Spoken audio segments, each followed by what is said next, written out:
आज हम लोग अकार्बनिक रसायन में निष्कर्षण टॉपिक में तांबे का निष्कर्षण पढ़ेंगे। इससे पहले हम लोग 3 पढ़ चुके हैं। ये लास्ट है, इस चैप्टर का लास्ट निष्कर्षण है। उसके बाद ये चैप्टर समाप्त हो जाती है। तो पहला इसमें है चौथा तांबे का निष्कर्षण, तांबा कॉपर।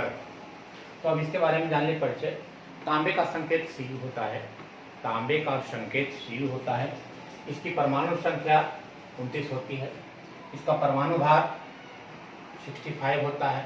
संयोजकता 1 भी होती है और 2 भी होती है। तो 1 का प्रयोग कब करेंगे? जब क्यूप्रस लिखेंगे, क्यूप्रस तो 1 का प्रयोग करेंगे, और जब क्यूप्रिक लिखेंगे तो उस समय 2 का प्रयोग करेंगे। इसका इलेक्ट्रॉनिक विन्यास सेल में 29 का 2 8 8 1। इसका सबसेल में 1s2 2s2 2p6 3s2 3p6 4s1 और 3d10।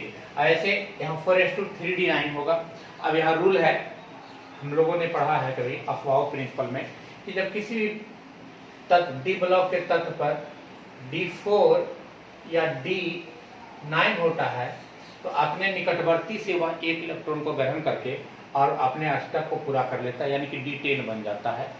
D10 हो जाएगा और D5 हो जाएगा। तो इसको कहेंगे हाफ फील्ड, इसको कहेंगे फुल फील्ड। तो इसीलिए यहाँ 4s1 3d10 लिखा है। तांबे का अयस्क, तांबे का अयस्क में copper pyrite CuFeS2, बोरनाइट Cu3FeS3, copper glass Cu2S और क्यूपराइट Cu2O। ये 4 तांबे का अयस्क है। इसमें सबसे इंपॉर्टेंट अयस्क है कॉपर पायराइड। तो भारत में कॉपर का खनिज राजस्थान, बिहार, उड़ीसा, मैसूर में पाया जाता है, और इसका सबसे प्रमुख अयस्क कॉपर पायराइड है, जिससे तांबे का निष्कर्षण किया जाता है। तो तांबे का निष्कर्षण के लिए देख लीजिए, कॉपर का निष्कर्षण सल्फाइड अयस्क से किया जाता है, और सल्फाइड अयस्क में कॉपर पायराइड है CuFeS2 कॉपर पायराइड है, इसके सबसे प्रमुख अयस्क है। इसी अयस्क से तांबे की क्या किया जाता है, प्राप्ति किया जाता है। तो तांबे के निष्कर्षण में 4-5 पॉइंट हैं। तो तांबे का निष्कर्षण में सबसे पहला पॉइंट है कि अयस्क का सांद्रण करते हैं। हम आपको सबसे पहला दिन बताए थे कि किसी भी अयस्क के निष्कर्षण करने से पहले उसका सांद्रण किया जाता है।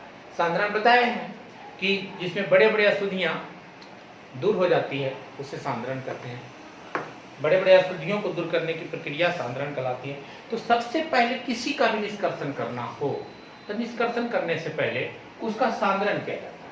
तो सांद्रण कर, अब इस सल्फाइड अयस्क है, तो सल्फाइड अयस्क का सांद्रण हम लोग फेन उत्प्लावन विधि के द्वारा करते हैं। तो सबसे पहले फेन उत्प्लावन विधि के द्वारा अयस्क को सांद्रण कर लेते हैं, जिसके कारण मौजूद अशुद्धियां उससे क्या हो जाती है, दूर हो जाती है। अब फेन उत्प्लावन विधि के बारे में बताए थे कि अयस्क को महीन चूर्ण करने के बाद पाइन का तेल या यूकेलिप्टस के तेल के साथ इसको खूब खलबलाते हैं, और अयस्क में जो मौजूद अशुद्धियां होती है वो भारी होते हैं, अयस्क हल्के होते हैं, जो फेन के साथ ऊपर आ जाता है, अशुद्धियां नीचे बैठ जाती है। इस प्रकार कॉपर पायराइड का हम लोग क्या कर लेते हैं, सबसे पहले सांद्रण कर लेते हैं। अब सांद्रण के बाद सेकेंड पॉइंट, अब इसका हम लोग सेकेंड पॉइंट अयस्क देखिए। सेकेंड पॉइंट सांद्रित अयस्क का वर्धन। अब पहला सांद्रण कर लिए हम लोग फेन उत्प्लावन विधि के द्वारा। अब इसका भर्जन करेंगे। तो भर्जन हम जानते हैं वायु की उपस्थिति में होती है। तो कॉपर पायराइड CuFeS2 को O2 से विक्रिया कराएंगे। O2 से विक्रिया करने के बाद Cu2S प्लस Fes बनाएगा और प्लस SO2 बनाएगा। इसी अयस्क को कहते हैं भर्जित अयस्क, इसे कहते हैं भर्जित अयस्क। अब इसके साथ अयस्क में जो मौजूद अपद्रव्य होंगे, सल्फर होंगे, आर्सेनिक होंगे, एंटीमनी होंगे, वो अभिक्रिया करके देखिए सल्फर डाइऑक्साइड बना देगा, आर्सेनिक ऑक्साइड बना देगा, ये अपद्रव्य के रूप में बाहर हो जाता है। अब इस भर्जित अयस्क को Cu2S और Fes को एक एक करके अभिक्रिया कराते हैं। तो Cu2S O2 से अभिक्रिया करके ये बनाएगा Cu2O प्लस SO2, ये ऑक्साइड में बदल गया। फिर पुनः Fes O2 से अभिक्रिया करके FeO प्लस SO2 में बदल गया। तो इस प्रकार ये आपका क्या हो जाता है, भर्जन। ऑक्साइड में बदलना ही भर्जन कहलाता है। अब थर्ड पॉइंट इसका प्रगलन कराते हैं। तो प्रगलन का कहने का अर्थ क्या है, अब समझ लीजिए।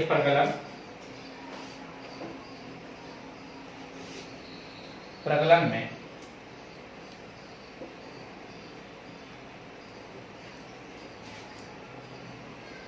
Cu2O आंशिक रूप से FeS से अभिक्रिया कर लेगा, फिर अभिक्रिया करके Cu2S प्लस FeO में बदल जाएगा। अब इस FeO अपद्रव अशुद्धियां यानी बालू के कण के साथ ही अभिक्रिया करके FeSiO3 का निर्माण कर लेता है। अभी FeSiO3 को हम लोग कहते हैं धातु मल, जो अपद्रव अशुद्धि के रूप में इसे क्या हो जाता है, ये बाहर हो जाता है। अब इसके चौथे पॉइंट में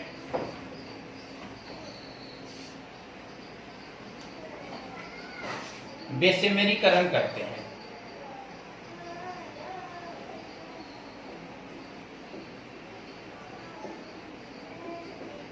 चौथा पॉइंट बेसेमेरीकरण किया जाता है। तो बेसेमेरीकरण में होता है क्या, अब इसके बारे में जान लीजिए कि एक बेसेमर परिवर्तक होता है जो इस्पात का बना होता है, जिसकी एक विशेष आकृति का पात्र होता है। इसकी दीवार भी अग्निशः ईंटों, बेसेमेरीकरण में इसकी दीवार भी अग्निशः ईंटों की बनी होती है और दीवार के स्तर में मैग्नीशियम ऑक्साइड और चूना तथा सिलिका का बना होता है। इसके ऊपर के भाग में बेकार पदार्थ गैस निकलने का निकास द्वार होता है।